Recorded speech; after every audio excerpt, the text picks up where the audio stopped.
IPL లో first match, అది first ball కే wicket, అది కూడా ఆపోజిషన్ టీం కెప్టెన్. ఈజీగా 180+ స్కోర్ చేసే ముంబై గ్రౌండ్ లో ఎందుకు కేకేఆర్ 116 కి ఆల్అౌట్ అయ్యి? ఈ ఓటమి నుంచి కేకేఆర్ నేర్చుకోవాల్సిన విషయాలు ఏంటి, చేయాల్సిన ఇంప్రూవ్మెంట్స్ ఏంటి, ఇవన్నీ డిస్కస్ చేద్దాం. Let's get in to the video.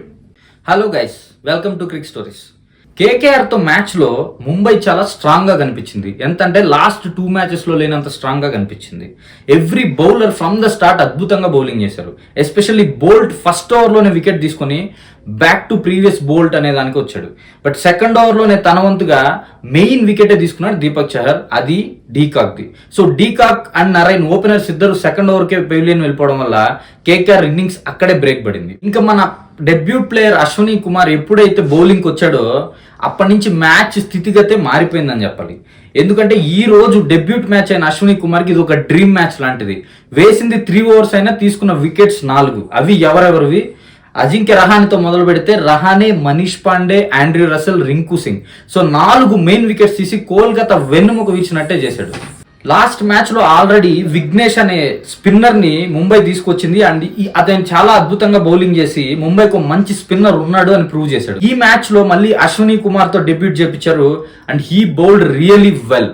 So ఇలాంటి ఒక బౌలర్స్ ని ఎక్కడి నుంచో వెతికి పట్టుకొని టీంలోకి తీసుకొచ్చి ఐపీఎల్ ఆడించడం ముంబైకి ఎప్పటి నుంచి వస్తున్న ఆనవాయితీ, మళ్ళీ దాన్ని అదే విధంగా ప్రూవ్ చేశారు ముంబై ఇండియన్స్. అండ్ కేకేఆర్ విషయానికి వస్తే కేకేఆర్ బ్యాటింగ్ లో ఇంపాక్ట్ ప్లేయర్ తీసుకున్నప్పుడు కూడా పెద్ద ఇంపాక్ట్ చూపించలేకపోయింది. సో ఈ విధమైన బౌలింగ్ స్పెల్ వల్ల అశ్విని కుమార్ నుంచి వికెట్స్ అయితే వెంటనే పడ్డాయి అండ్ విఘ్నేష్ అండ్ శాంట్నర్ చెరకు వికెట్ తీయడంతో కేకేఆర్ ఆల్అౌట్ అయిపోయింది. సో ఆ విధంగా మొత్తానికి కేకేఆర్ 116 రన్స్ చేసింది అండ్ ఆల్అౌట్ అయిపోయింది. ఈవెన్ 20 ఓవర్స్ కూడా కంప్లీట్ గా ఆడలేని పరిస్థితి కోల్కతా నైట్ రైడర్స్. ఇంకా సెకండ్ ఇన్నింగ్స్ విషయానికి వస్తే రియాన్ రకెల్టన్ అద్భుతంగా ఆడాడు. ఓపెనింగ్ లో మరోసారి రోహిత్ యాజ్ యూజువల్ గా వచ్చాడు, ఫెయిల్ అయ్యాడు, వెళ్ళిపోయాడు. పెద్ద స్కోర్ అయితే చేయలేదు అండ్ చేసినంతసేపు అంత ఇంప్రెసివ్ గా అయితే ఆడలేదు. ఫస్ట్ నుంచి తడపడుతూనే ఉన్నాడు.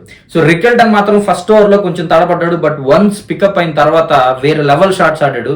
అద్భుతంగా సిక్సర్స్ అండ్ బౌండరీస్ చాలా బాగా ఆడాడు. సో ఆ విధంగా నాట్అవుట్ గా నిలిచాడు మ్యాచ్ ఎండ్ వరకు. మ్యాచ్ అయితే ఫినిష్ చేశారు. ఇంకా లాస్ట్ లో స్కై వచ్చి ఆ బౌండరీస్ అండ్ సిక్సెస్ కొట్టి మంచి సిక్సర్ తో మ్యాచ్ అయితే ఫినిష్ చేశాడు. బట్ కేకేఆర్ సైడ్ నుంచి ఇంప్రెసివ్ అయిన ఒకే ఒక్క bowler Andrew Russell. Last 2 matches లో బౌలింగ్ వేయినప్పటికీ కూడా ఈ మ్యాచ్ లో బౌలింగ్ లో మంచిగా పర్ఫామ్ చేశాడు.